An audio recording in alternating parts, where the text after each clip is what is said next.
우선 여러분들 환영하고 축복하고요. 진짜 제가 지난주에 광고할 때 오늘은 애들을 좀 데리고 와라 이 광고를 한다는 걸 깜빡을 해가지고 그래도 많이 오신 것 같아요. 네. 오늘은 진짜 여러분들 자녀와 가정에서 이루어갖고 씨름하지 않으려면 같이 공감대가 되고 같은 이야기를 들어야 하는 차원에서 너무 중요한 강의입니다. 실질적인 여러분들의 가장 부딪힘이 있는 신앙도 좋고 교육도 좋지만 실질적으로 가정에서 부딪히는 가장 강력한 요소는 스마트 미디어잖아요. 네, 이런 부분들을 아이들이 왜 이게 나쁘고 왜 절제해야 되고 나중에 해야 되는지에 대한 부분을 강의를 듣는 시간이었어요. 학교도 이 부분을 굉장히 강조하고 있고 이거 하면 학교 못 다니는 학교가 전인기독학교입니다. 여러분들 그걸 분명히 아시고 강의 후에도 또 말씀드리겠지만 오늘 우리 오늘 강의는 놀이미디어 교육센터의 유성희 실장님이 강의를 해주시는데 가장 실질적이고 가장 여러분들 삶에 있어서 들어야 할 얘기들을 처음부터 끝까지 하나님의 마음으로 강의해 주실 겁니다. 여러분들 잘 들으시고 이걸 원칙으로 하시고 이 영상은 잘 지켰으면 좋겠는데 지키면 여러분들 자녀들한테 나중에 멘트를 통해서 보여주시는지 그렇게 하셔도 좋을 것 같습니다. 오늘 강의 기도하고 시작하겠습니다. 아니 벌써 네 번째 주 강의를 듣습니다. 이제까지 또 우리가 성경적 세계관 안에서 자녀 교육을 또 전인 교육이 무엇인지 우리가 같이 나누고 생각했습니다. 삶에 있어서 실질적으로 부딪히는 여러 가지 이야기들을 무엇이 문제고 어떻게 우리가 생각하고 해결해야 되는지를 하나님께서 시장님 통해서 말씀해 주실 터인데 잘 듣고 정말 가정이 이로 돌아가 있고 불편함이 있지 않는 그런 가정이 될 수 있는 지혜가 우리에게 있게 하여 주시옵소서.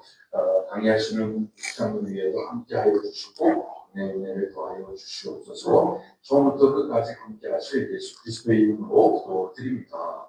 네, 유성희 실장님 큰 박수로 환영하겠습니다.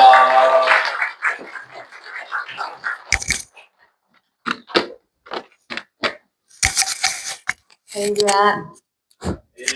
아멘. 네. 이거만 마이크가 그래서. 네, 우선 소개시켜 주신 대로 놀이미디어 교육센터라는 곳에서 온 유성희라고 하고요. 종종 들어보셨는지 모르겠지만 한동안 그 청소년들의 주적이 되었던 단체이기도 하고 그리고 이제 저희 소장님이 이제 굉장히 악플이 많이 달렸던 분이기도 합니다. 왜냐면 게임 중독 예방 교육을 많이 하셨기 때문에 저도 거기서 같이 거의 20년 가까이 사역을 같이 하고 있는 유성희 교육팀장이고요. 실장님으로 상승시켜 주셔가지고 했는데, 예, 오늘 여러분과 함께 굉장히 이제 중요한 얘기들을 할 거고 전인기독학교에 입학시키시면서 아마 내용들을 다 듣고 동의를 하셨기 때문에 알고 계신 내용인데 왜 그렇게 하는지 오늘 같이 이야기를 나눠봤으면 좋겠습니다. 사실 저는 이 전인학교 부모 교육을, 신입생 부모님들 교육을 지금 거의 매년 목사님 불러주셔서 많이 오고 있는데요. 올 때마다 사실은 좀 기대와 이제 저도 사명감을 가지고 오는데 올 때마다 이제 욕심이 나니까 강의 내용이 되게 많아요. 왜냐하면 다 전달해 드리고 싶어서 오늘도 아마 좀 새로운 내용들이 좀 많이 있어서 좀 더 내용이 많긴 할 텐데 굉장히 도움되는 내용일 거라서 집중하면서 잘 들어주실 거죠? 네. 우리 예수님 다 믿으시죠? 아멘으로 우리 다 시인하시면서 이렇게 진행하셨으면 좋겠어요. 왜냐하면 여기 내용에서 조금 나도 동의가 안 되거나 진짜 이거 너무 센데 막 이런 얘기 생각 드실 수도 있는데 이게 이제 우리 아이를 살리는 길이라고 생각하시면서 한번 들어주셨으면 좋겠습니다. 우리 한번 제목 한번 읽어볼까요? 시작. 스마트 미디어 절제력이 실현이다. 약간 연한 글자도 한번 읽어주실래요? 자녀를 위한 부모의 사명. 네. 사실은 실력이 좋다는 얘기 들으면 얼마나 좋아요. 그쵸? 근데 특히 나도 되게 좋은데 우리 자녀가 어딜 가서 와, 실력이 정말 좋다 이런 얘기 들으면 너무 기분이 좋으실 거 아니에요. 근데 정말 요즘 아이들한테 필요한 실력이 사실은 미디어 절제력에서 나온다는 거, 그리고 그걸 길러주기 위해서 부모가 가져야 되는 사명이 있다라는 거 오늘 한번 잘 기억을 해주셨으면 좋겠습니다. 여기 그림을 보시면 어때요? 이 아이 눈을 보니까 어때요? 지금은 좀 우리 아이 모습 보는 것 같지 않으세요? 네.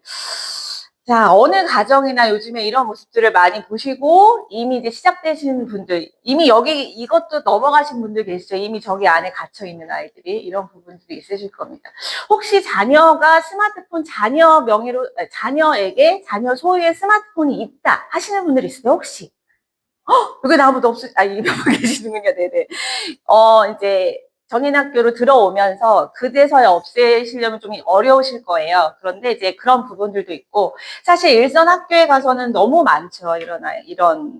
그 스마트폰 있는 아이들이. 사실은 이미 이제 너무 오래전에 됐지만, 코로나 전만 해도 스마트폰 없는 아이들이 중학교 교실에도 있었어요. 너무 놀랍죠. 그런데 코로나 이후로는 다 있어요. 초등학교 1학년부터. 심지어 어린이집 갈 때, 유치원 갈 때 조그만 거라도 넣어서 보내주시는 경우가 많죠. 자, 그러면 일단 여기에서 그렇다면 나는, 부모인 나는 얼마나 여기 가까이 있나 간단하게 테스트하고 시작해 보도록 하겠습니다.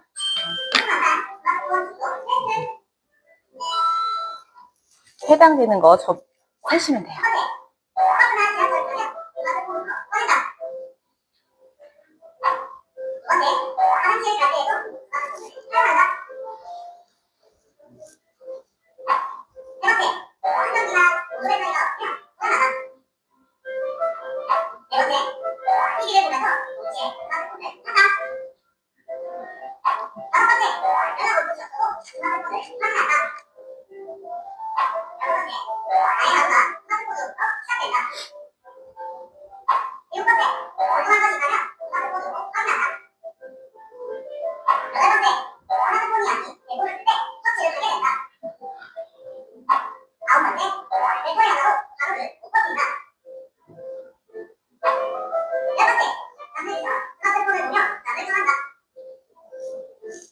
자, 10개.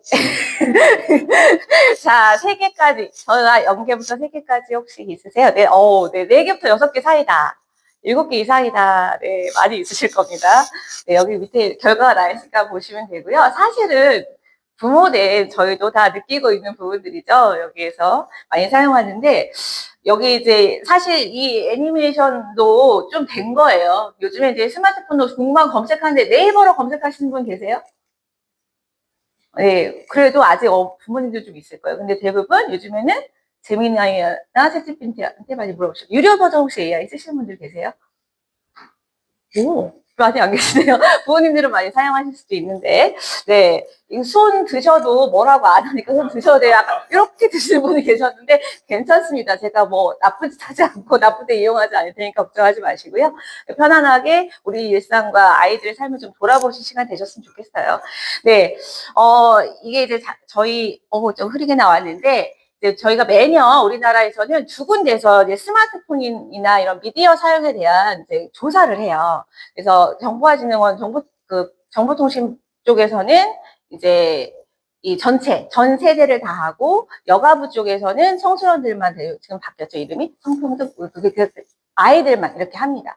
근데 이제 이쪽이 아무래도 돈이 많아서 과학기술정보통신 쪽에 돈이 많아가지고 이렇게 약간 논문식으로 나와요. 백서식으로. 근데 이제 거기에서 이제 재작년 거가 작년에 이제 초에 나온 게가 최신형이거든요.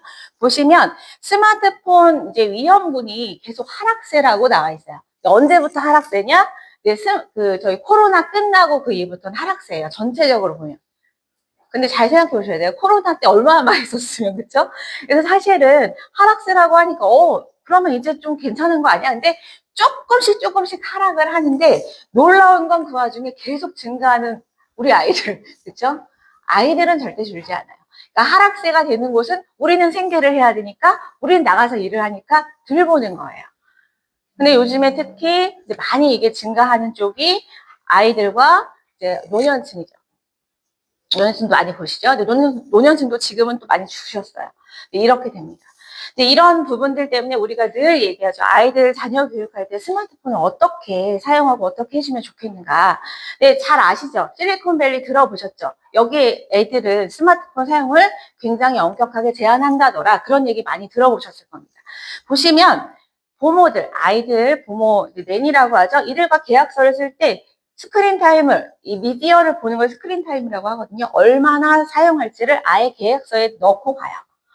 그래서 제한 시간 이내로 사용하게 하고, 만약에 그 부모가 자기가 편하려거나 뭐 급한 일이 있어서 조금이라도 초과해서 보여준다 그러면 바로 해고예요. 그렇게 사용을 하고 있습니다. 근데 이들이 왜 이렇게 하냐 알고 있는 거죠. 개발자들의 대부분이 알고 있습니다. 무엇을 알고 있냐면 이 스마트폰 안에 들어와 있는 모든 컨텐츠들, 앱 이런 것들이 사실은 최대한 많이 붙들어 놓으려고 만든 거기 때문에 이 아이들은 내가 여기 들어가지만 상대방은 수천 수만 명이 나를 붙잡기 위해서 기다리고 있는 거예요. 그렇기 때문에 이 알고리즘이 계속 인도해서 여기서 나를 잡아놓을 거기 때문에 이 부모들은 얘기하는 거예요. 절대 학습을 위한 도구나 학습 자체로 이걸 이용할 수 없기 때문에 주의해야 된다라고 얘기하는 거예요. 여기서 중요한 게 뭐냐면 학습 시기에 아이를 대상으로 만든 게 아니라는 거예요. 그냥 보편적 인간을 위해서 만든 거죠. 그러니까 결국 이 스마트폰 안에 있는 모든 내용이 결국 이들이 기업이 돈을 얻기 위해서 상업적인 목적을 가지고 사람을 붙잡으려고 한다는 거 다 이해하고 계시죠? AI는 어떨까요? AI는 아닐까요? 여러분 AI도 그렇습니다. 사실은 이제 작년에 전인학교 좀 AI를 사용해서 아이들 수업에 좀 도구로 활용하고 싶으신 뜻을 들었었어요. 근데 결국 아이들한테 그렇게 도움이 되지 않는다고 판단을 하신 것 같아요.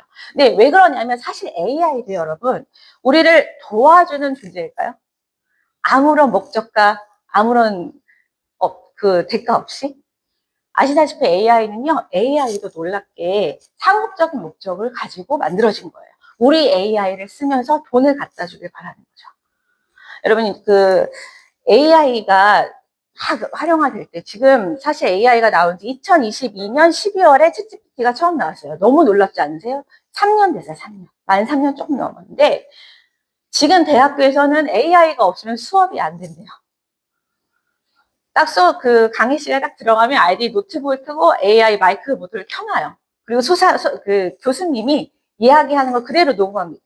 AI 듣게 해요. 근데 여기서 AI한테 의견을 물어보고 틀렸다, 이 얘기는 틀렸다라는 얘기가 나오면 바로 교수님 틀린 거예요. 근데 여러분 놀랍게도 AI가 할루시네이션 들어보셨죠? 환각이라는 증상이 있어요. AI도 거짓말을 해요. 그렇기 때문에 사실은 AI는 모든 정보가 옳은 정보가 아니에요. 그러니까 아이들이 그걸 옳고 그른지 여러 번의 검증이 필요하다는 걸 알 필요가 있는데 무조건 AI는 옳다라고 생각하는 아이들이 많고요. 또 하나는 여기에 이제 사실 위험한 게 있는데 탈옥이라는 그 명명을 가진 그 현상이 일어나요. 그게 뭐냐면 이거 이제 제가 오늘 아침에 오면서 기사를 봤어요. 나중에 기회 되시면 그 기사는 찾아보셨으면 좋겠어요. 국민일보에서 이제 5번의 기획을 할 건데 첫 번째 기사인데요. AI 때문에 자살한 사람들을 조사를 했어요. 그러니까 22건 정도가 보고가 됐는데 16건이 지금 소송이 들어갔는데 그중에 12건은 분명하게 상관관계가 있다고 얘기해요. 왜 그러냐면 원래 AI도 그냥 자살하고 싶다 이런 얘기를 하면 다 막아요. 못하게 하는 것 같아요. 근데 질문을요 다르게 바꿔서 하면 얘가 나한테 동조해주면서 설명을 해주는 거예요. 근데 여기 기본 바탕이 뭐냐면 AI한테 아첨이라는 기술이 있어요. 챗GPT가 어떻게 하냐면 그럼 챗GPT랑 대화해 보시면 되게 우쭈쭈 나가는 느낌이 있으실 거예요. 그걸 아첨이라고 하거든요. 그런 게 있는 거예요. 그래서 그 아첨을 내가 느끼면서 얘랑 소위 말하는 나포를 형성하게 되면 나는 여기서 더 못 헤어나오게 되죠. 아이들이 실제 친구가 아니라 이게 친구처럼 느끼게 되는 거예요. 그걸로 묶어내는 거예요.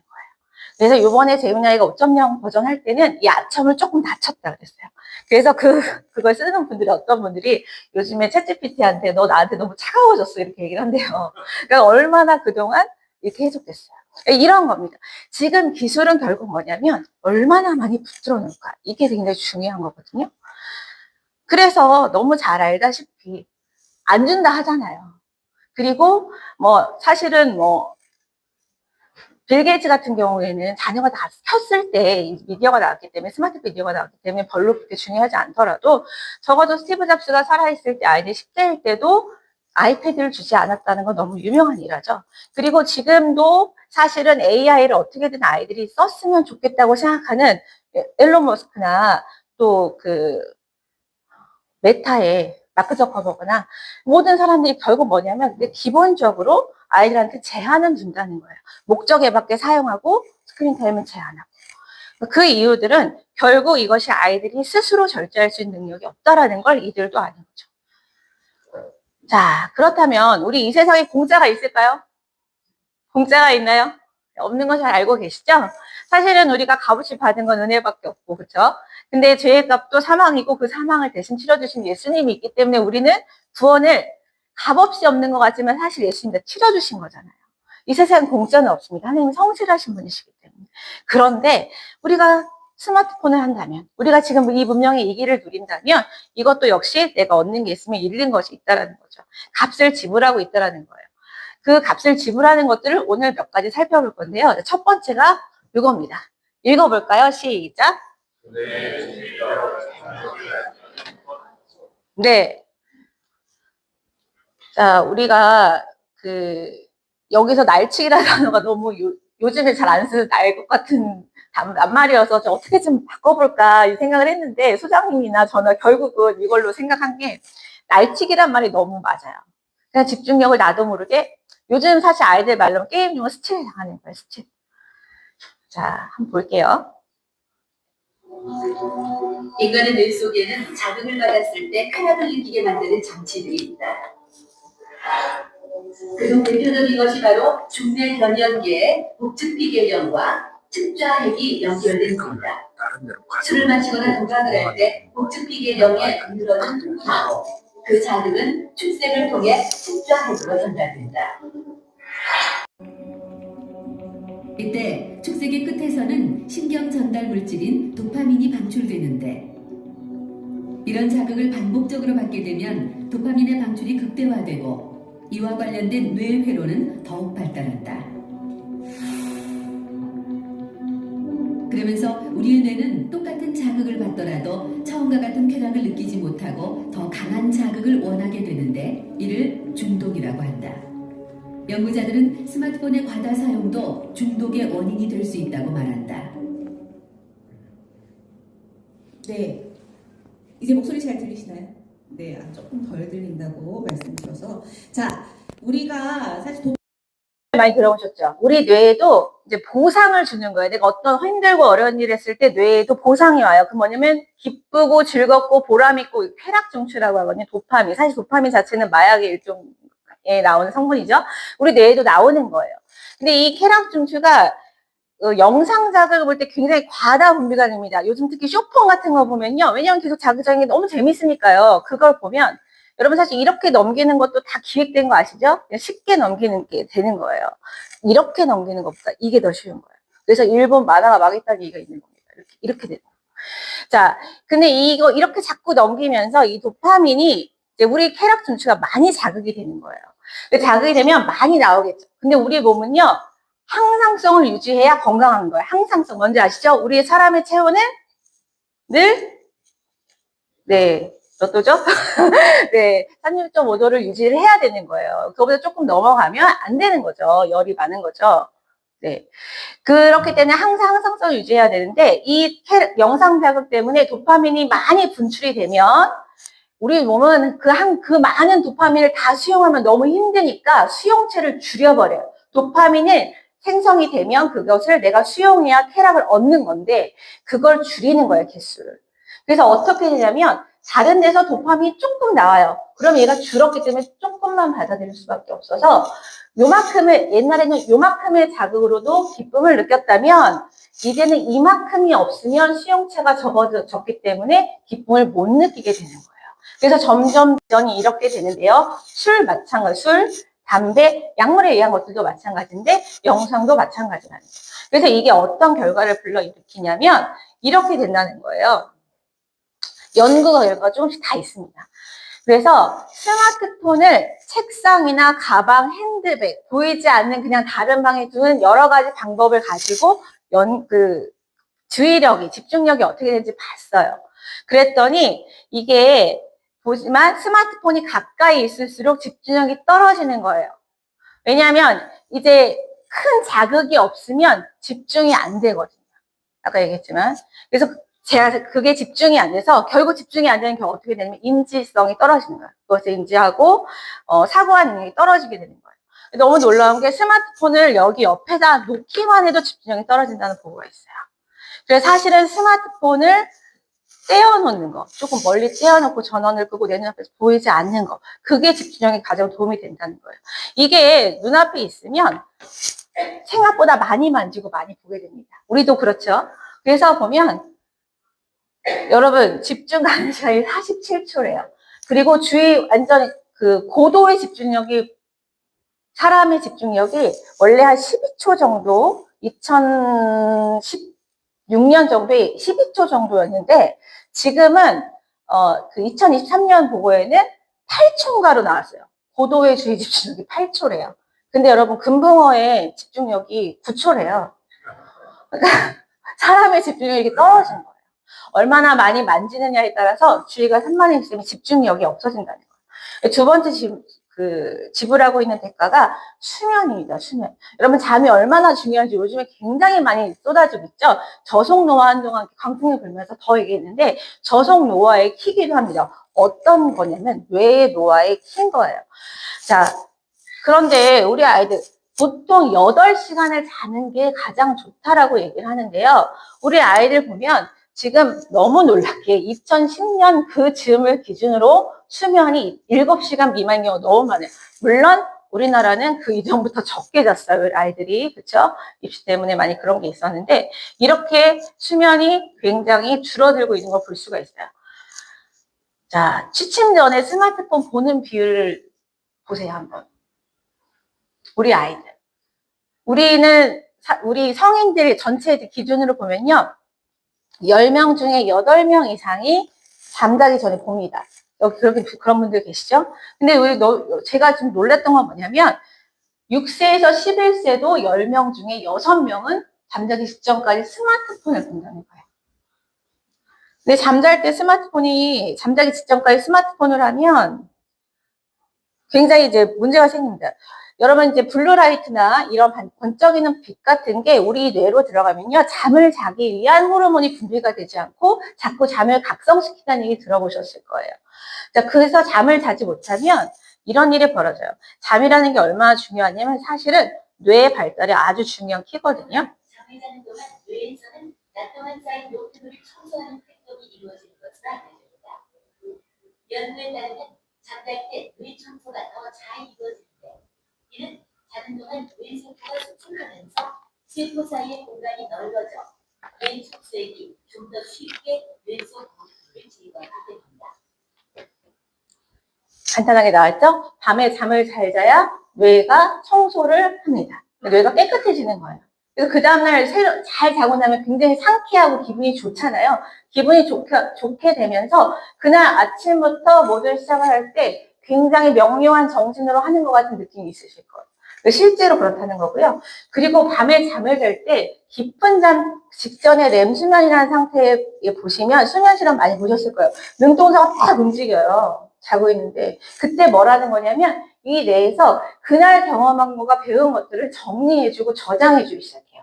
단기 기억, 장기 기억을 저장해서 팻말을 자극하고 이러면서 금방 잊어버려도 되는 거 아니면 깊게 기억해야 되는 것들을 다 이것저것 저장을 해준단 말이에요. 근데 잠을 못 자면 그걸 못해요. 그리고 잠 자체가 부족해지면서 우리는 우울증에 걸릴 수도 있고요. 심지어 선망 같은 증상도 일반 사람들이 잠을 계속 못 자면 선망도 그냥 일어나고 한다고 해요. 그러니까 이만큼 잠이 중요한데 스마트폰을 잠자기 직전까지 하면 잠을 못 자게 되는 거예요. 이건 놀랍게도 TV도 마찬가지입니다. 그래서 잠자기 2시간 전에는 꺼야 깊은 수면에 드실 수가 있어요. 그래서 그리고 이제 잘 아시다시피 밤에 잠을 잘 못 자면 치매 위험도 굉장히 많이 올라가거든요. 인지 능력 보셔가지고. 그래서 이런 부분들을 잘 기억을 해주셔야 되고요. 자, 그리고 스마트폰을 많이 사용하면서 세 번째 지불하고 있는 거 바로 감소하는 신체 활동입니다. 잘 알고 계시죠? 자, 우리나라가 운동 부족일입니다. 학생들. 네, 운동 부족일이에요. 잘 안 움직여요. 근데 사람은 원래 움직이면서 고차원적인 활동을 할 수 있는 존재로 뇌의 발달이 되도록 만들어져 있어요. 이걸 어떻게 발표했냐면 옛날에 이제 캐나다에 그 뇌과학자인데 펜필드라는 사람이 있어요. 이 사람이 호문클루스라고 하는 어떤 인간 그 모형을 발표를 했는데요. 그게 뭐였냐면 뇌 신경과 신체가 연결된 비율을 토대로 사람을 그려봤어요. 이해가 되시죠? 뇌랑 가장 많이 연결된 신체 부위 비율로 사람을 그렸더니 이렇게 그려진 거예요. 뇌의 25%는 혀에 연결돼 있고요. 30%는 손, 그리고 15%는 발인 거예요. 그러니까 뇌의 대부분이 다 손, 발, 입에 모여 있다라는 거예요. 뭐예요? 직접 움직이고 말하고 뛰어야 뇌가 발달할 수 있다라는 거죠. 그런데 스마트폰 쥐고 있으면 움직이지 않죠. 절대 움직이지 않죠. 말도 잘 하지 않습니다. 우리 애기들한테 스마트폰 쥐어주면 원래 애기들은 그 부모님과 눈 맞추면서 대화하면서 막 발달을 해야 되는데요. 스마트폰 쥐어주면 뭐라고 말은 해요. 근데 가만히 들어보시면 그 말을 그대로 따라하고 있거나 같은 행동을 하게 되죠. 왜 그런지 좀 이따 말씀드릴 텐데 그렇게 됩니다. 그래서 여러분들이 우리 아이들이 움직이게 하려면 사실은 보고 있는 것을 떨어뜨려 놔야 된다는 거죠. 자, 그리고 조금 지금 이제 많이 대두되는 우리나라의 10대 자살률이 굉장히 높고 한데 이게 전 세계적으로 청소년들의 불안과 우울증이 굉장히 늘어났다는 거예요. 보시면 굉장히 늘어나는 걸 볼 수 있는데